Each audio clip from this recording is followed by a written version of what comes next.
Once again, I would like to thank each and every one of you for joining us this evening. My name is Joel Bond. I am the Associate Director for Alums for Campus Fairness. Today, we are hosting another edition of our Unifying Our Alumni Voice webinar series. And today we are joined by the wonderful Rachel Fish. She is the founding Executive Director for the Foundation to Combat Anti-Semitism. And Robert Kraft, the owner of the New England Patriots, established the foundation to catalyze dynamic new solutions to stop the age-old hatred advanced by those who seek the elimination of Judaism and the Jewish people, and the modern movement to destroy the world's only Jewish state. The foundation focuses on positively impacting attitudes of young people around the world, leveraging social media to deliver educational campaigns and spur action by people of all backgrounds. And without further ado, Rachel, the floor is yours. Thank you. Thank you. Thank you so much. I appreciate the opportunity from Alums for Campus Fairness to have me today. It's a pleasure to be here. So let me tell you a little bit about what we're doing. Does that sound good? So the Kraft Initiative, which began to think about how to reach young people via social media, knowing that social and the way in which young people are spending time on social is an opportunity to have that be the first touch point.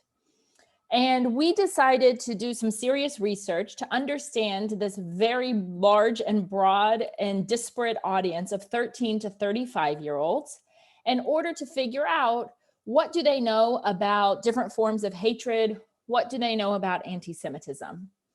And when we asked them, what is anti-Semitism?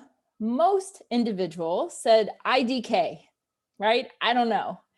And when we pushed them to get a little bit more information, most of them really truly didn't know what it was, but those who tried to venture a guess said, well, I'm anti-racist, I'm anti-homophobic, I'm anti-Islamophobic, so I'm probably an anti-Semite.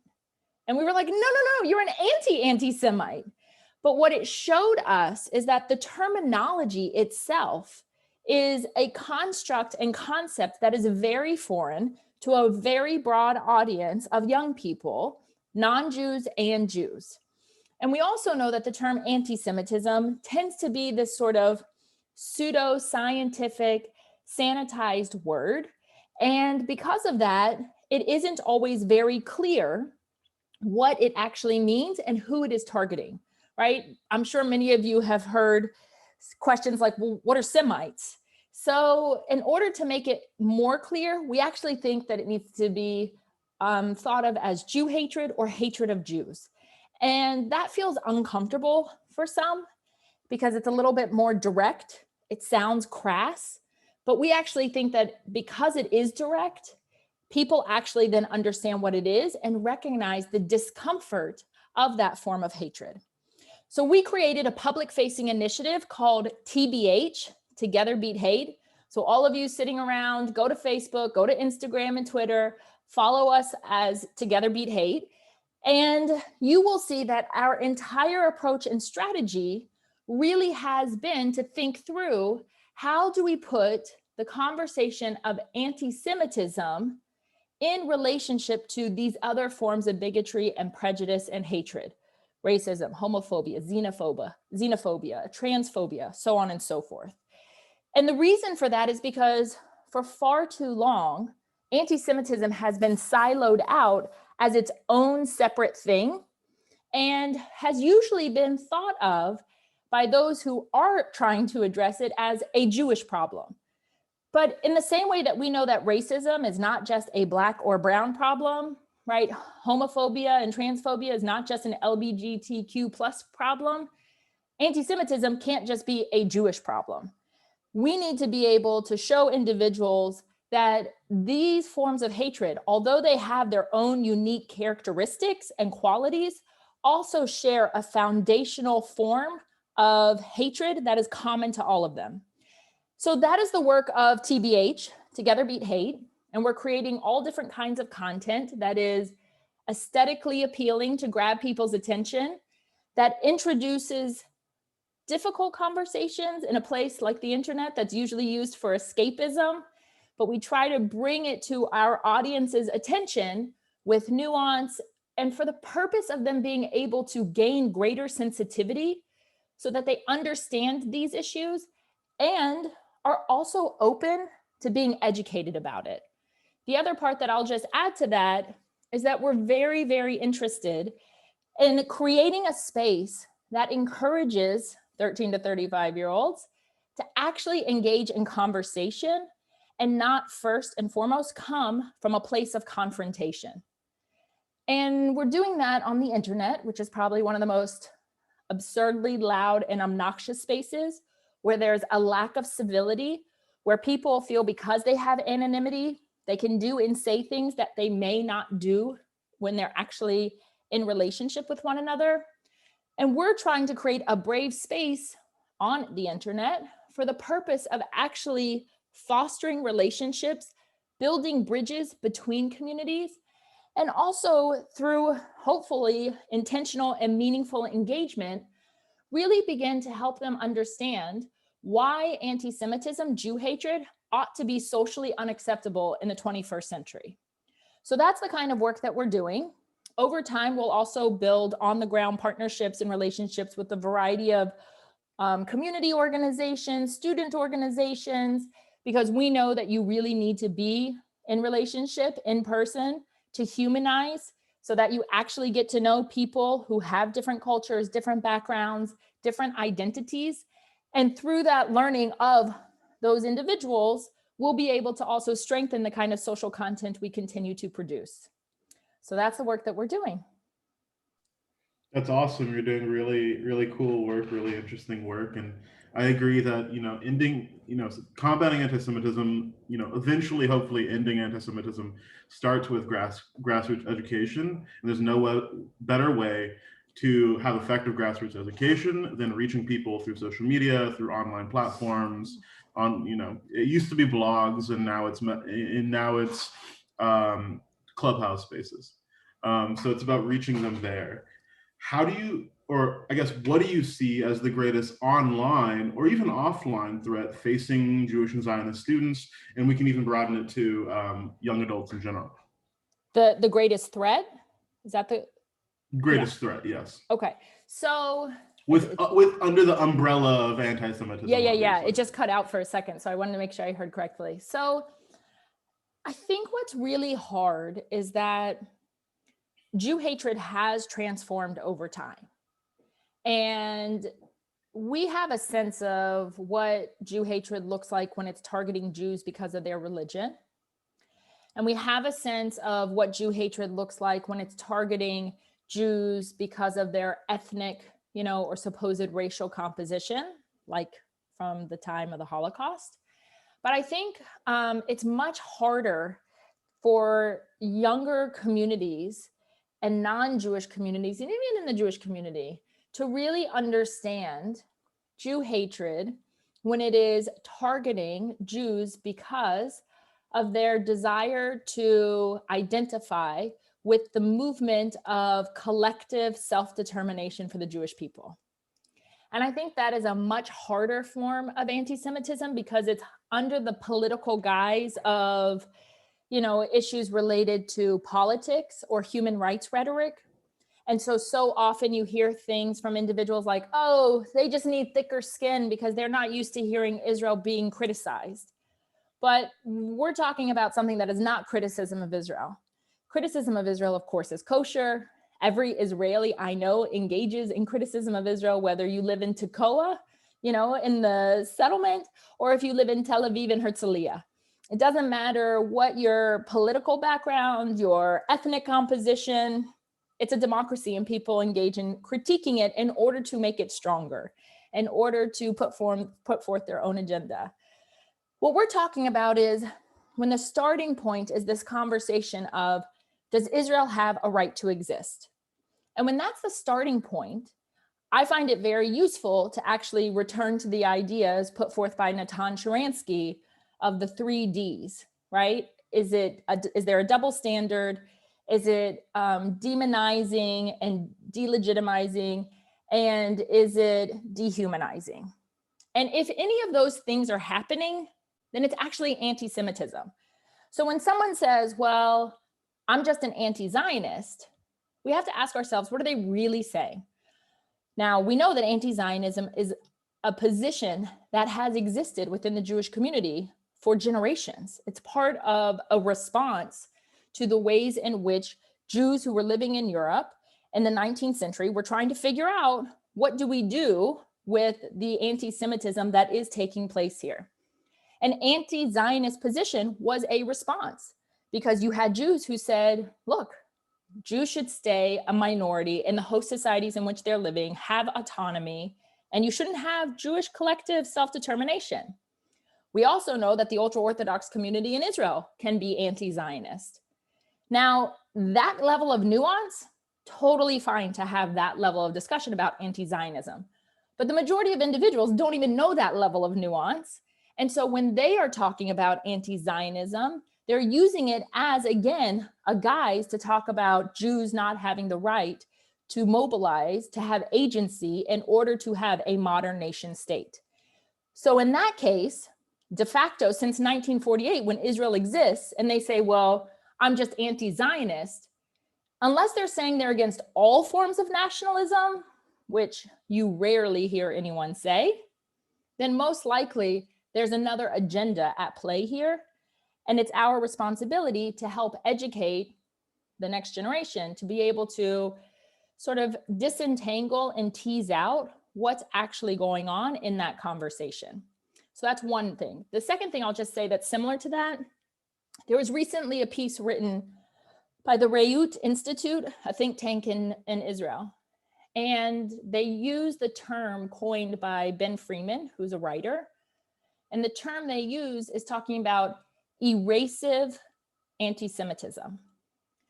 And what they're talking about is that they argue that one of the unintended consequences, that's their language, of some of the progressive movements is this erasive anti-Semitism that actually doesn't allow Jews to give expression to their identity as Jews, to the history and experiences of Jews, and to the vulnerability that many Jews feel. And I would say, as a caveat, I'm not sure it was an unintended consequence. I actually think it may be an intended outcome. That's my own editorialization of it. But what it does, it means that, especially for younger Jews who care deeply about many of the social issues facing our country around a variety of communities, often feel like their Jewishness has to be sublimated at the expense of the other identities they hold, or their desire to be good allies for the communities that they want to be a part of. And why I think that's so important and a serious threat is because it's very subtle. It happens in ways that tend to be very insidious and nefarious, but it is much harder to label and talk about than when you see a graffitied swastika somewhere on campus. And that should raise a lot of concerns for us in the Jewish community who feel like maybe young people aren't recognizing that this is a trend and that this has a long-term impact in terms of identity. And to your second point, we've seen all over the country, even in Canada, students being targeted, especially in student government, for their Zionist identity. And it's not even insofar to say as they're using their Zionist identity to necessarily influence what's going on campus, but even situations where they happen to be a Zionist, and because their Zionism is attached to their Jewish identity or whatever it may be, for some reason, the campaign, the student government's detractors might see them as not being able to, be bias free, which That's is matter of fact quite insane that that's happening on campuses across the country. Why do you think that the demonization of Israel and its supporters and this kind of this covering up of Jewish identity in progressive spaces has become so normalized on campus? I think it's a real question. I think one is that individuals hide behind academic freedom and freedom of speech.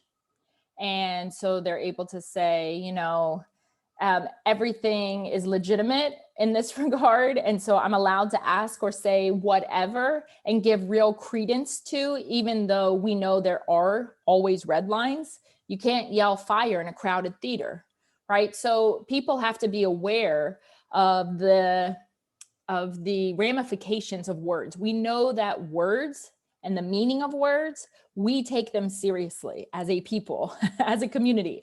And not just us, all communities do it. It's why we know that there are other words you don't say that are socially unacceptable, right? We don't say them. So we have to ask ourselves, why is it that this kind of anti-Semitism is a passable form of hatred? Why does it continue to not have the same kind of visceral response that so many other forms of hatred receive immediately? And I really do think there are a few reasons for that. One is that in the American context, Jews are often thought of only as a confessional identity, a religious group. So if you are only a religious group, you have different sort of framing around the perception of the hatred towards that particular group. So that's a piece of it. But we know that Jews are also a people, and it's not just about our religious identity. So that's one thing. Two, I think the other piece around why it continues is that there really have not been opportunities to educate and sensitize university administrators around this issue, the way there have been for a variety of other sensitivity trainings, whether if it's around diversity for other people's race, sexual orientation, whatever it may be. And so there needs to be a way to provide that sensitivity training to diversity officers, university administrators, because they don't understand the complexity of this conversation. And they only look at it as if it is a political discourse, which it is not. So that's another piece of this. The third piece is that I would argue that many perceive American Jews and Jews in general as part of the white majority and do not think about Jews as a vulnerable minority. Now, we obviously know that the Jewish community is not exclusively white. We know that it is not monolithic. We do see in America more Ashkenazi European Jews, for sure, but not only. We have Jews of color, Mizrahi, Sephardi, and so we also have from many other ethnic groups. And so that has to be taken into consideration. But it's also this very interesting moment in which, from the hard right, Jews are perceived as being the other. That's the ideology of white supremacy. So Jews can't be accepted as white because they are the other. It's precisely because they're not white that they are hated and feared. At the same time, from the hard left, Jews are being told you're part of the white privileged. And therefore, you're part of the systemic problem and you're part of being the oppressor. And which Jews are saying, but wait a minute, we're vulnerable. We have our own historical experiences that actually have prevented us from being seen as white. And so in that particular moment, Jews are in the crosshairs between these two ideologies. And that is not enough of a conversation that's happening internally within the Jewish community and beyond the Jewish community. I completely agree. And on the point about, about there being Jews of color, I mean, a lot of people do not have experience with Jews of color. I went to a Jewish day school myself, and majority of my time, there was only 2 other Jews of color in my entire time there in 4 years for high school. And as we know, with the study put out by I'm sorry, I'm blanking on the name. The JOC initiative, yes, the JOC initiative study that talked about 1 in 6 American Jews currently who are American Jewish adults who are not retired are Jews of color. And they expect that population not only to increase because of things like intermarriage, things like conversion, but they actually expect that number to even out in our lifetimes. And it's just very interesting. We're seeing a changing dynamic of the Jewish community, and that's also going to change how we're perceived. But it's going to be interesting because currently Jews are perceived by many as being either white and or privileged. And it's going to be interesting to see how that changes and how that adjusts as people who are, not white are becoming more Jewish, and as that population increases, and therefore you're likely going to see a lot less privileged peoples from American communities who happen to be Jewish. And I don't know what the image of the Jewish people looks like in 10, 15 years when the non-Jewish community is having to confront this new demographic reality that they're faced with. Yeah, I think you're actually raising a really important point. And I would actually add another layer to that, which is external to the Jewish community. But as the American society and the demographics in America change, there has to be a re-education around Jewish identity for two communities in particular: the Hispanic community, which is growing rapidly in this country, who has much less exposure to Jews writ large. And they need to just understand what Jews are, Judaism, the role Israel plays. And it's a real opportunity to build a meaningful bridge between the Hispanic community and the Jewish community. And there, of course, are Hispanic Jews that ought to serve as the sort of fulcrum for that conversation. Secondly, there really needs to be an opportunity to reshape Black-Jewish relations in this country. And I say that with real sense of urgency.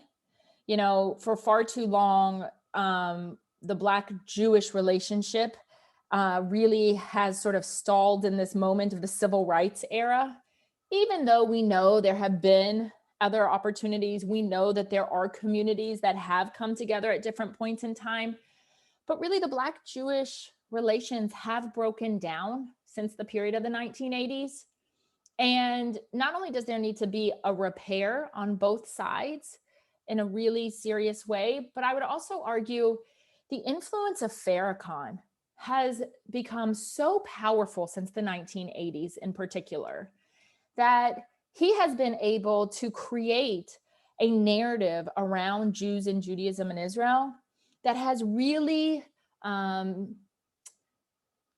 say, seeped into many mindsets within the African American community and the Black community in America. And we need to find a way to expose that that's true hatred and the underlying anti-Semitic tropes that are at the basis of Farrakhan's ideology.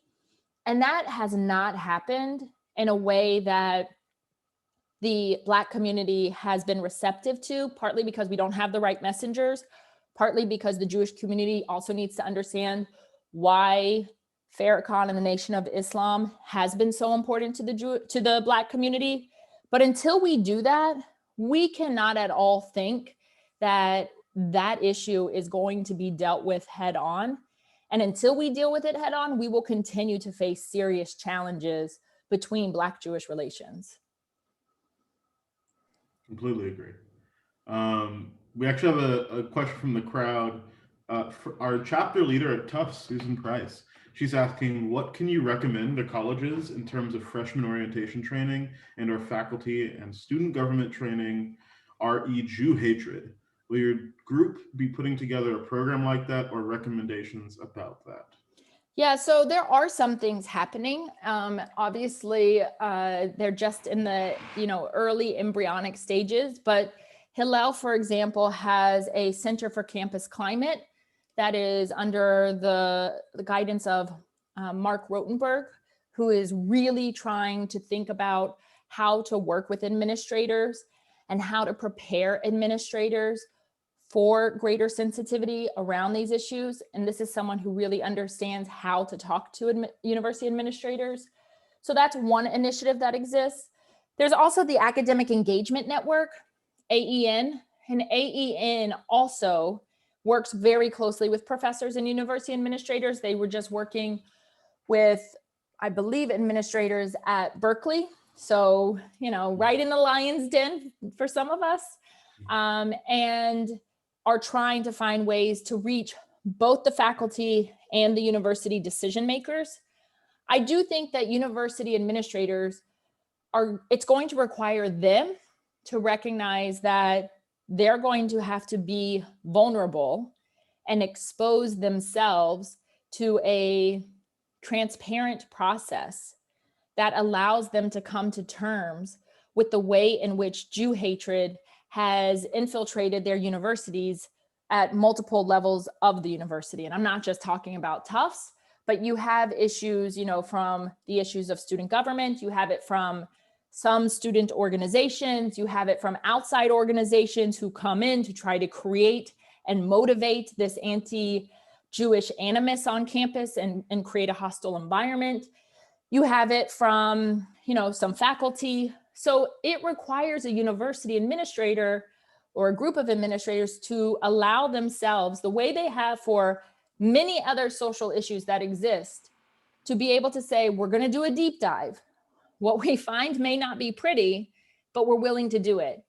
And that can't be just an organization coming and parachuting in, because that will never ultimately resolve in meaningful, long-term sustainable change. That's just a one-off program. And of course, that's a Band-Aid. And you can do that, but it's not sufficient. It's necessary, but alone will not create long-term change. So we are working with a variety of universities. We are also working closely with AEN and the Center for Campus Climate to try to create longer-term, solutions to these real problems.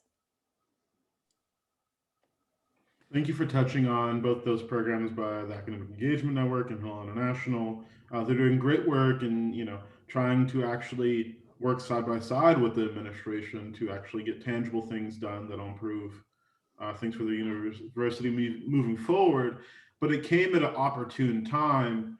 The climate is different on campus now, especially in the wake of the executive order on Title VI of the Education Act. And, the executive order clarified some things about utilizing anti-Semitism and specifically IHRA. Yes. It's throwing out so many. I know. That's the International Holocaust Remembrance Alliance definition. Yes. Or IRA. So IRA, they're utilizing this to actually, investigate situations in which some people might feel that the university did not do enough to address anti-Semitism.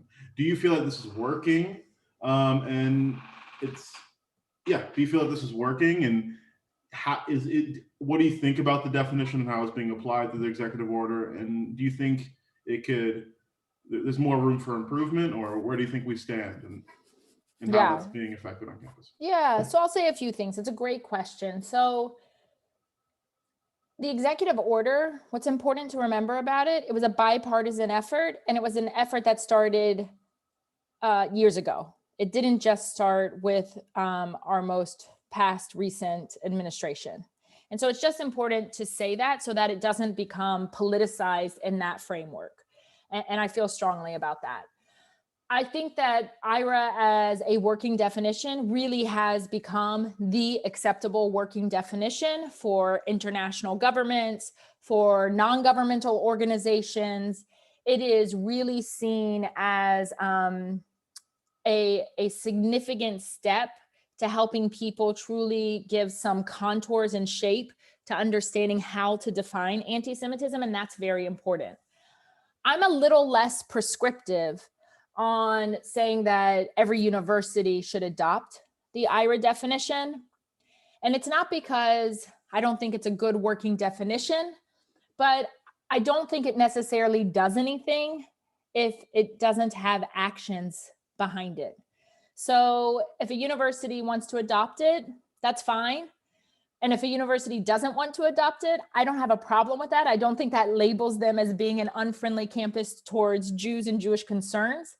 But I think whether you adopt it or not, you still need all of these other layers in order to ensure that people are educated about what anti-Semitism actually is, how Jew hatred has transformed over time, how it manifests itself today, particularly on the college campuses, which is about Israel most often, which is this erase of anti-Semitism on the left.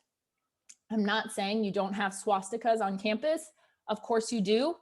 But you can create a very quick coalition of individuals who recognize that that is bad and will get on board to do something.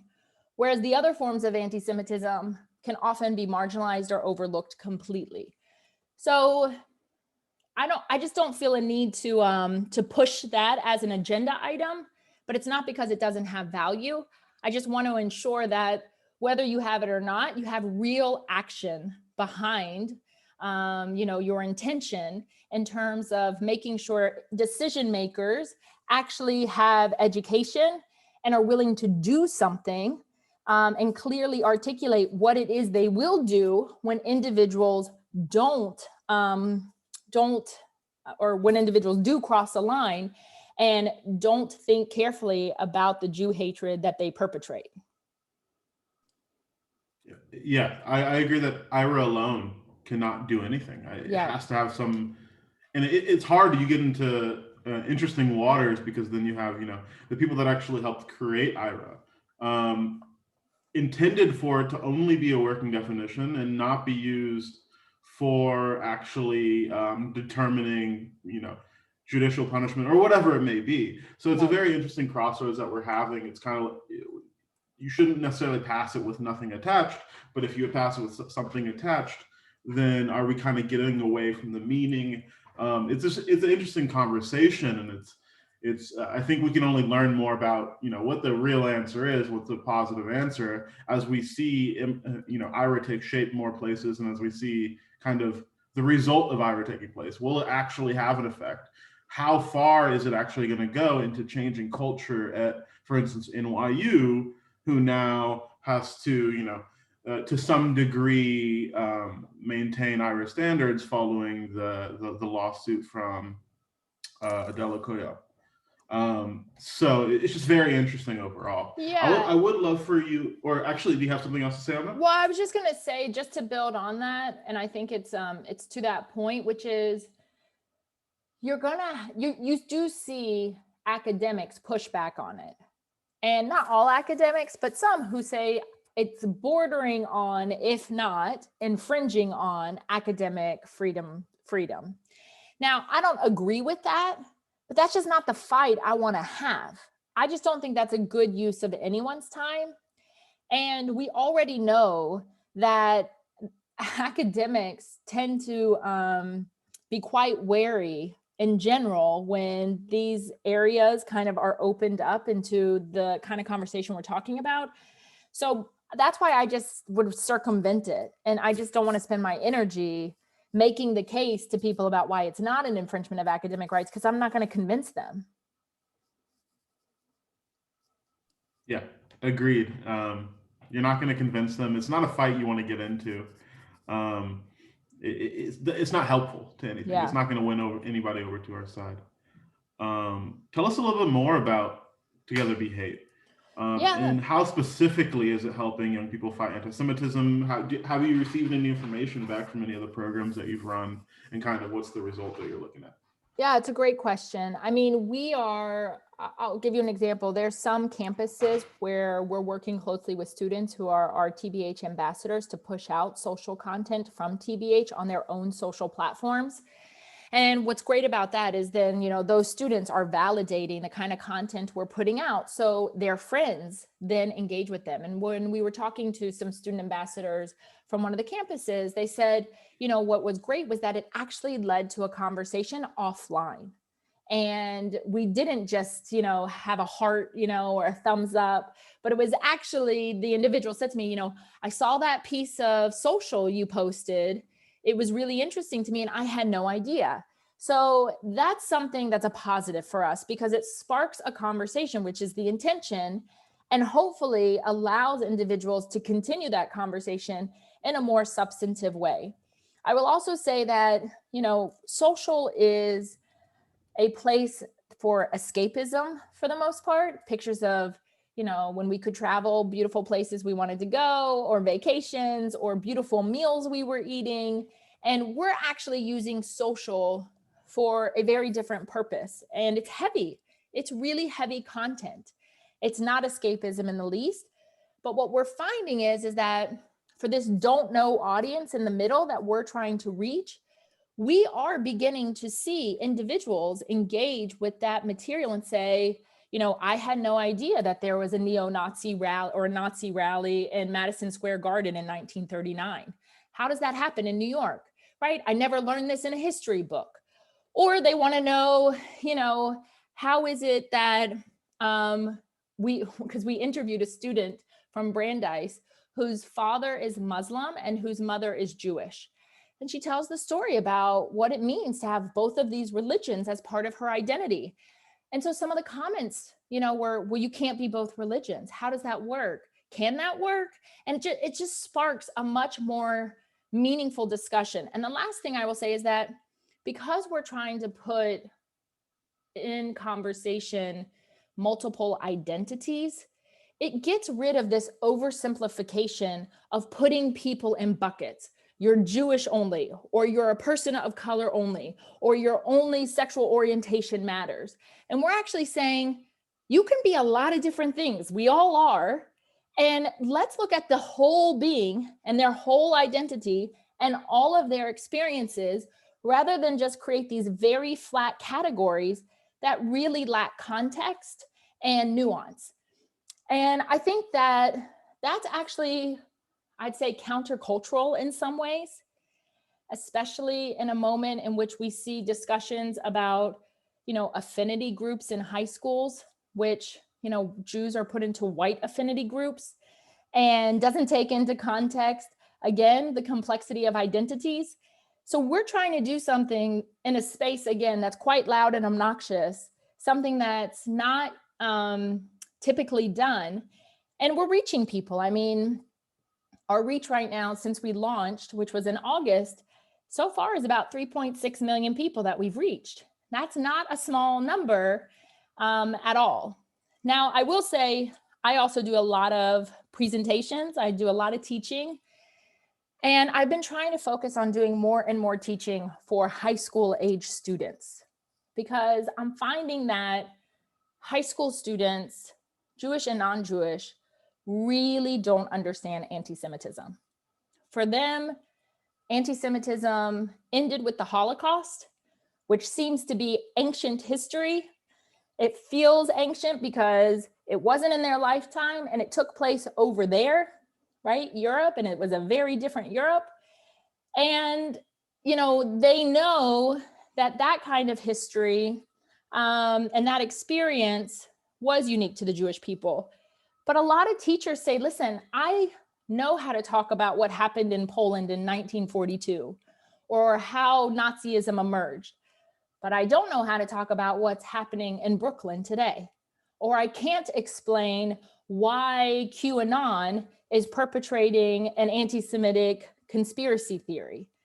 So I really want to try to work younger with high school students, because I don't think that they're getting the education around anti-Semitism that they need to have in order to confront the anti-Semitism they face online, whether it's on TikTok, whether it's on another channel, whether it's about Holocaust denial, whether it's about saying Israel's engaging in medical apartheid. I mean, that's what they're seeing on social. So some parents said to me, well, do you think our children will experience anti-Semitism? And I said, it's not a question of will they, it's when. When will they experience it? Because they will experience it and probably have already without even knowing or you knowing. So that's a serious issue, and one that's going to require a lot of thinking around how to address, but one that we're really thinking about. I agree. I mean, the students are actually coming to college with a baseline of understanding about what they think is anti-Semitism or what they think maybe Jewish identity or who Jews are or what Judaism is. And we're already behind the eight ball once they get to college. Yeah. But it is great to see the work of organizations like Link through Stand With Us. And then you also have Club Z, who are trying Yep. to work with college, with high schools to change their curriculum and to make the curriculum adaptable for understanding Jewish identity. And Club Z actually was a big part of the recent California Ethnic Studies Yep. curriculum fight, as well as Stand With Us, as well as Law for Private. I mean, many people were involved in that fight, but they were a big part of it because I think high school education, if you can't fix Jewish identity and how it's taught, and Jewish history, how it's taught in the high school education system, then when they get to college, it's really, really hard to make an impact that's going to change their opinion of Judaism, anti-Semitism dramatically. Yeah, It can I be done, fully but agree. I fully agree. And all of the organizations you said are very important, and they're doing important work with students in high school. Also, Institute for Curriculum Services, working with teachers to ensure that textbooks that talk about Jews, Judaism, and Israel are academically sound and avoid, the stereotypes that can be presented. So there are so many important organizations doing this work, which is why we need all of them, because it is not possible for one organization to do it all. And we also know that the problem's only getting bigger, right? We all saw what happened on January 6th during an insurrection where people were wearing a shirt that said 6 million weren't enough. So this is a problem that exists in America. And I will say that I do think younger Jews now recognize that anti-Semitism does exist. I think before they were like, no way, I don't see it myself, or I don't feel it. And it was front and center on the world stage. So that's a wake-up call for American Jews who have been quite comfortable, not because anti-Semitism hasn't existed in this country, but it's been different than in Europe, for sure. So we need to continue to do that work and double down on it, because no one has a silver bullet. You were saying when we first started how you hope that this kind of Jew hatred is eradicated. And I am a very hopeful person, but I'm a realist at the end of the day. This is a millennia old hatred, and it's always going to be here. But that's why I use the language of making it socially unacceptable, because it may always be here, but we don't have to let it be passable anymore. And that's sort of the angle that I think we're kind of taking at this point. yeah, I like to say that, kind of like the old phrase, shoot for the moon, land amongst the stars. Kind of, hope for the eradication of anti-Semitism, but maybe land somewhere close to it or as close as you can get. Yeah. But you are seeing a more kind of, I would guess, open anti-Semitism and anti-Semitism that's more recognizable to young Jews, to progressive Jews. The first instance of it, major instance, would probably be the Dyke Mark. I think it was 2019. It might have been 2018, but the Chicago Dyke Mark, where it wasn't that they didn't just let you bring in Israeli flags. They wouldn't let you bring in anything with a Jewish star on it, including a Jewish star lambasted on a pride flag. And that's all it was. And they would not let them bring it inside the Dyke Mark. And it's just, that was probably the first instance where people could say, okay, that's obviously anti-Semitism. And now I have this very public, very open, very out there example to point and say, okay, actually, I can see this in my own spaces. And I think that specific incident did change things for a lot of young Jews, a lot of progressive Jews. I hope so. I mean, I hope so in the way that it's a wake-up call. I hope so, because that was a clear fomenting of anti-Semitism. And I think that even though we know that those kinds of issues persist, that's the whole part of erasive anti-Semitism, I actually think that it's getting harder and harder for young people to speak up against it. I think we are living in a world right now where the push is around having a herd mentality. It is very hard to be an upstander. Obviously, we want to encourage and give like that vaccine boost of being an upstander. But, I'll tell you, I am working with so many young people who say, if I say something, I'm going to get canceled. And they are fearful of being canceled. Now, what does it mean to be canceled when you're a 16-year-old kid? Is that really being canceled? But they feel it deeply.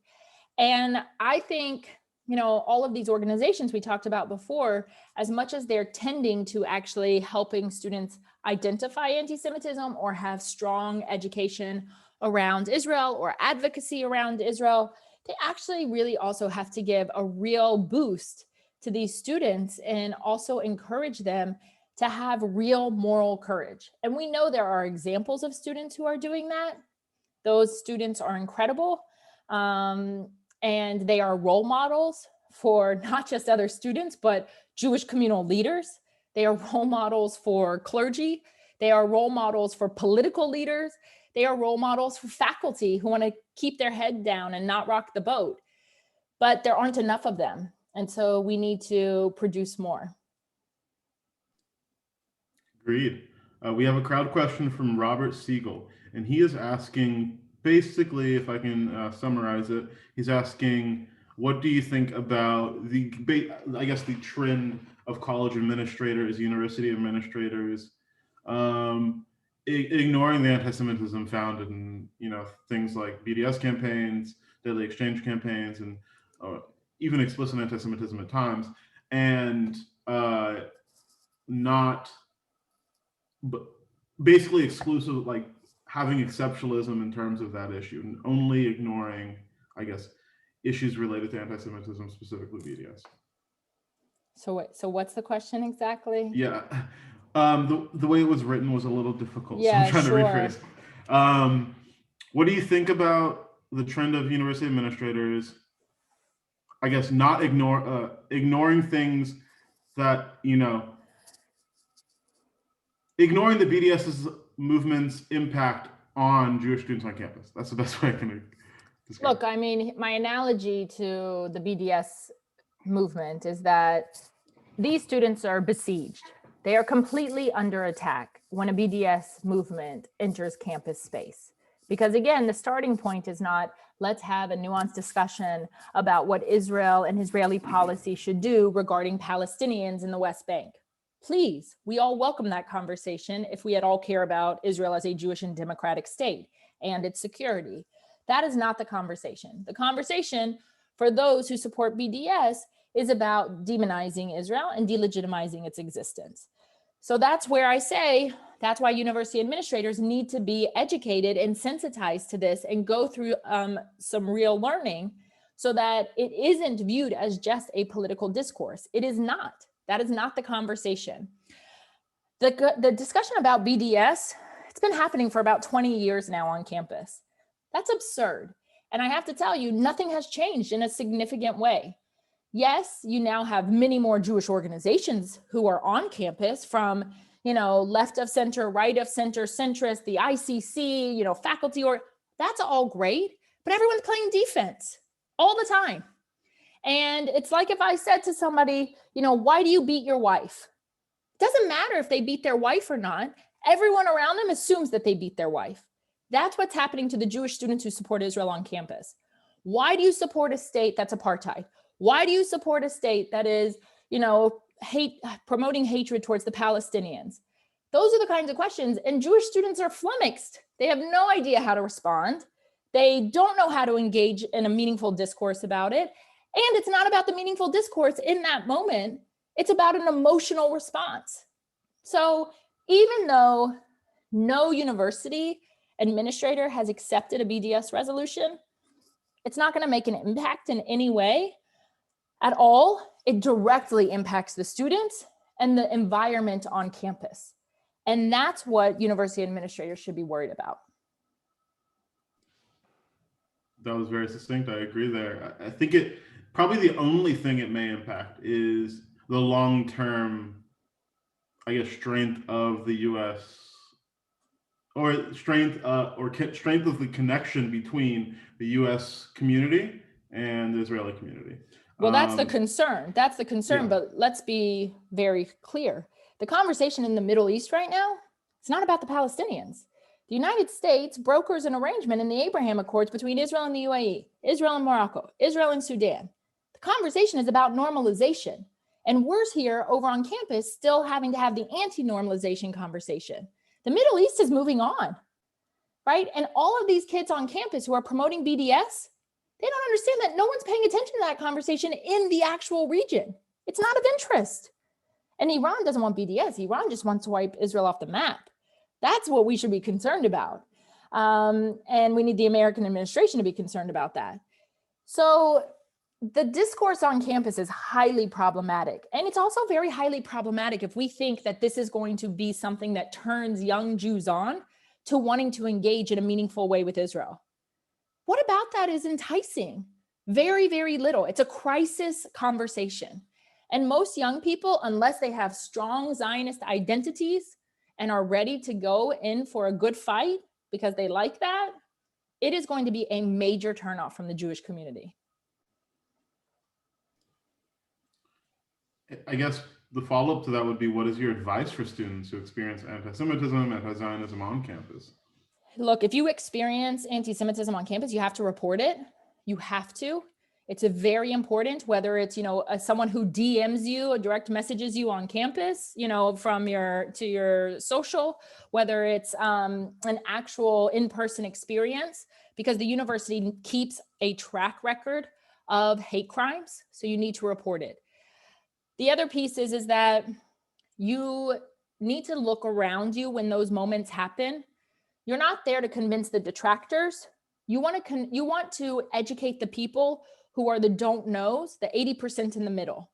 That's who you should be talking to when you're walking through the BDS discussion or a campus theatrics of an apartheid week or whatever it may be, or a professor who uses his or her position to promote a very one-sided political agenda. It's not that you're there to convince the professor. It's that there are all these other students in the class who have no idea what this conversation is about. And you don't want them walking away thinking that that's the truth, what that individual said. So the purpose, again, is to reach individuals who don't really know anything. And really the way you do this is from simple community building, relationship building, one-on-one. There is no, massive way to change hearts and minds. It takes time. It has to be authentic. It needs to be heartfelt. There are great opportunities for non-Jews now to travel to Israel, even with Jewish students, whether it's Maccabee Task Force or other initiatives. You should encourage friends to do that kind of trip. If you're a trustee, you absolutely need to know what the discourse is on campus, just like you would want to know for any other community. And you want to know how different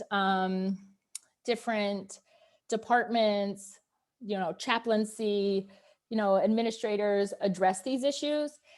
And same with alumni. Alumni need to make sure that they are sharing their concerns should something happen on a campus, so that the university knows people are watching and paying attention, and that there's external pressure to put on the university. And I guess before we head out, we're about to wrap up, but two things from you. What's some final advice you have for alumni who want to help the fight against anti-Semitism, A, and B, plug anything you would like for the foundation, anything you have going on? The floor is yours. Sure. It's your time. Thank you. So in terms of alumni, I really do think reach out to the organizations on campus, whether it's Hillel, whether it's Chabad, whether it's a particular student group, whether it's the alumni program, to actually find out what's happening and get a real sense, if possible, see if there are opportunities to talk to students, a range of types of students, so that you really understand the flavor of the campus these days. It's not what it was. It really isn't. And universities are struggling to figure out their identity. And it's a challenge for many universities. Are they places that are pursuing Veritas, Emet, or are they places that are pursuing social justice? And depending upon that answer will actually depend, what they prioritize and then how they actually go about doing that. Because the university is supposed to be a marketplace of ideas, and we need people who are thinking critically and building those critical thinking skills. So, I'd say as an alum, you should be actively engaged and understanding what's happening at the level of the university in different ways. In terms of our work, the stuff that we're doing right now is really primarily through social. So share our content, post it, talk about it with your friends, follow us. We will be rolling out different partnerships over the next few months, but that's where most of our effort is as we think about ways to engage with different communities and really reach that broad 13 to 35-year-old audience of all different types of people so that we can sensitize them around Jew hatred. That's awesome. I'm really excited to see what partnerships you have coming up, what new programs you have in the future. And also I'm interested to see how your work evolves once, the world opens up past COVID. Do you have, real quick, do you have like a sneak peek into that for us or no, not yet? Not yet, not yet, but stay tuned. Awesome. Well, thank you so much, Rachel. Everyone, this is Dr. Rachel Fish, the founding executive director for the Foundation to Combat Anti-Semitism. We're so excited. We're so happy to have you this evening. And if anybody has any questions, feel free to email them to me, and I could follow up with Rachel through email later. Thank you so much. We're so happy to have you. Have a great evening. Thank you, and thank you for all you're doing. Take care. You as well. Bye. Bye.